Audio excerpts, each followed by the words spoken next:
Hello students, कैसे हैं आप। मैं हूं राम कुमार रघुवंशी। स्वागत है आपका द विंग्स की ऑनलाइन क्लासेस में। और आज हम पढ़ने वाले हैं class 10th physics chapter 1 electricity. और इसका एक छोटा सा topic Ohm's law. Ohm's law very very important topic है, इसको समझते हैं। और इस लेक्चर को स्टार्ट करने से पहले अगर आपने चैनल को सब्सक्राइब नहीं किया है तो सब्सक्राइब करें, और वीडियो को लाइक नहीं किया तो लाइक भी करो, और फिर आगे बढ़ते हैं। चलिए ठीक है, विदाउट वेस्ट ऑफ टाइम पहला टॉपिक है आपका ओम्स लॉ। ये ओम्स लॉ क्या होता है भैया? ओम्स लॉ की कहानी ये है, इसको ये जो लिखा हुआ है पढ़ेंगे, बाद में सुना देंगे आपको पढ़ के। बट समझने वाली कहानी समझते हैं क्या।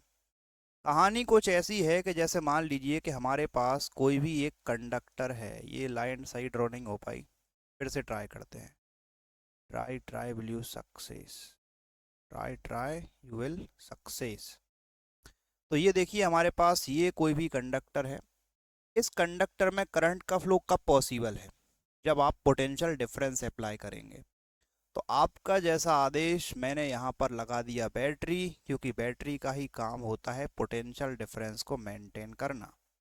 स्विच भी लगा देता हूँ, चलो आपने स्विच लगा दिया। और बैटरी लगाने से कंडक्टर के दोनों एंड्स पर एक पोटेंशियल डिफरेंस मेंटेन हो गया है। इस पोटेंशियल डिफरेंस को भी मान लेते हैं। और इसकी वजह से यहाँ पे करंट फ्लो होता है प्लस से माइनस की डायरेक्शन में। तो इस कंडक्टर के अंदर आपको आई करंट मिल जाएगा। तो जैसे मान लीजिए कि यहाँ पे कितना करंट फ्लो हो रहा है, आई करंट फ्लो होता है। इस करंट को मैं मान लेता हूँ आई करंट। तो इस करंट को हम मान लेते हैं आई। चलो कैपिटल बना देता हूँ। आपकी जो इच्छा है, जैसे बनाना है बना लो। तो कहानी क्या है? करंट का फ्लो करना था, पोटेंशियल डिफरेंस मेंटेन हो गया है, पोटेंशियल डिफरेंस को भी मान लिया।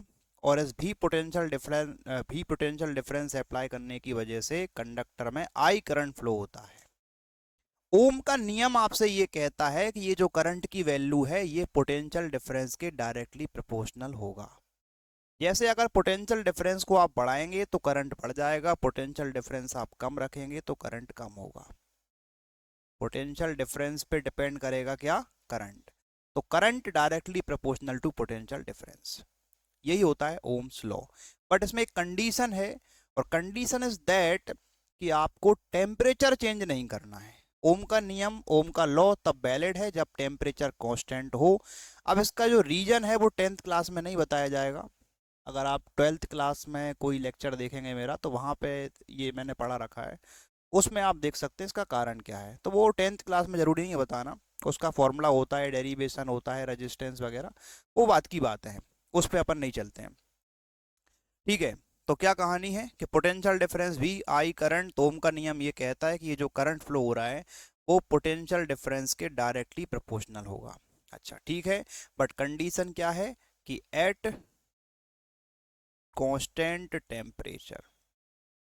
तो जो भी टेम्परेचर है वो कैसा होना चाहिए? कांस्टेंट होना चाहिए। Constant temperature. At constant temperature current proportional to potential difference. इसको ऐसा भी लिखा जा सकता है कि V proportional to I. V proportional to I. और प्रोपोर्शनल का साइन हटा दिया जाए, एक कांस्टेंट लगा दिया जाए। इसकी जगह अपन इक्वल लगा रहे हैं प्रोपोर्शनल को हटाकर, तो एक कांस्टेंट लगाना पड़ेगा। उस कांस्टेंट को बोलते हैं रेजिस्टेंस। क्या बोलते हैं? रेजिस्टेंस। रेजिस्टेंस को R लिख दिया तो V equal to R I. थोड़ा सा अच्छा नहीं लग रहा मुझे बोलने में, तो मैं इसको ऐसे लिख देता हूँ, V equal to I R. तो ये देखिए आपको क्या मिल गया, V equal to I R. तो ये फॉर्मूला मिल गया पोटेंशियल डिफरेंस का। कहाँ से आया? ओम्स लॉ से। अब ये कहानी जो लिखी है उसको पढ़ लो, क्या लिखा है। At constant temperature the current flowing through any conductor is directly proportional to potential difference applied at the ends of the conductor। यानी कि इस कंडक्टर के दोनों एंड पर जो आपने पोटेंशियल डिफरेंस अप्लाई किया था उसके डायरेक्टली प्रोपोर्शनल होता है करंट।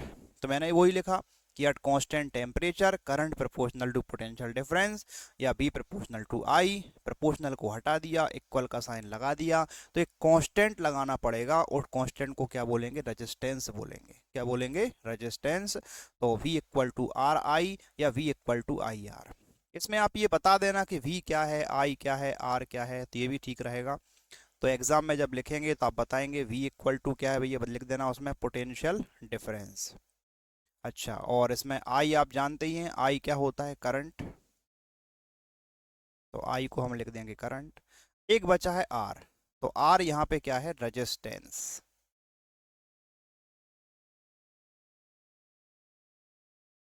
तो R इसमें क्या है, रेजिस्टेंस है। इसके बारे में तो बहुत कुछ पढ़ेंगे हम रेजिस्टेंस के बारे में, बट ओम्स लॉ में आप इतना लिखें सफिशियंट है। चलिए, समझ आया। अब एक ग्राफ की बात और होती है, मैं ग्राफ भी प्लॉट कर देता हूँ कि V वर्सेस I का ग्राफ कैसा बनेगा, तो उसको भी समझ लेते हैं। तो V वर्सेस I का ग्राफ बना लेते हैं। जैसे मान लीजिए यहाँ पर मान लो हमने V ले लिया है, यहाँ पर अपन लिया है I, और एक ग्राफ प्लॉट करना है। पोटेंशियल डिफरेंस को चेंज करने से करंट की वैल्यू में चेंज आएगा, तो ये जो ग्राफ बनता है हमेशा स्ट्रेट लाइन बनता है। कैसा बनेगा, स्ट्रेट लाइन। और ये जो ग्राफ होता है वो किसका होता है, V प्रोपोर्शनल टू I को बताता है कि V प्रोपोर्शनल टू I का ग्राफ है ये। समझ पाए। तो ओम्स लॉ में ग्राफ अगर प्लॉट करना हो तो एक ग्राफ बना सकते हैं V वर्सेस I का। जैसे एक्स एक्सेस पे मैंने V मान लिया, वाई एक्सेस पे I मान लिया, तो ग्राफ आप बनाएंगे straight line, V proportional I का ये आपको ग्राफ मिल जाए। अब आपके दिमाग में आ रहा होगा कि रेजिस्टेंस के बारे में कुछ नहीं बताया। चलिए ठीक है, रेजिस्टेंस के बारे में भी समझेंगे, बट ओम्स लॉ में आप इतना समझ लो, क्वेश्चन आएगा तो ओम्स लॉ में आपको इतना ही लिखना है। रेजिस्टेंस के लिए बहुत कुछ है, रेजिस्टेंस का एक सेपरेट लेक्चर मैं बनाऊंगा जिसमें आप रेजिस्टेंस को समझिएगा। बहुत बढ़िया लेक्चर रहेगा। रेजिस्टेंस की डेफिनेशन बताएंगे, रेजिस्टेंस को डिफाइन करेंगे, इसकी यूनिट बताएंगे, रेजिस्टेंस की यूनिट क्या है, हालांकि आपको पता है ओम होती है, बट डिफाइन 1 ओम, ये बात करना है उसमें। रेजिस्टेंस कौन कौन से फैक्टर पे डिपेंड करता है, वो एक सेपरेट टॉपिक है, उसका सेपरेट लेक्चर। ठीक है, तो मैं इस लेक्चर को यहीं पे कर देता हूँ एंड। मिलते हैं अगले लेक्चर में। Thank you.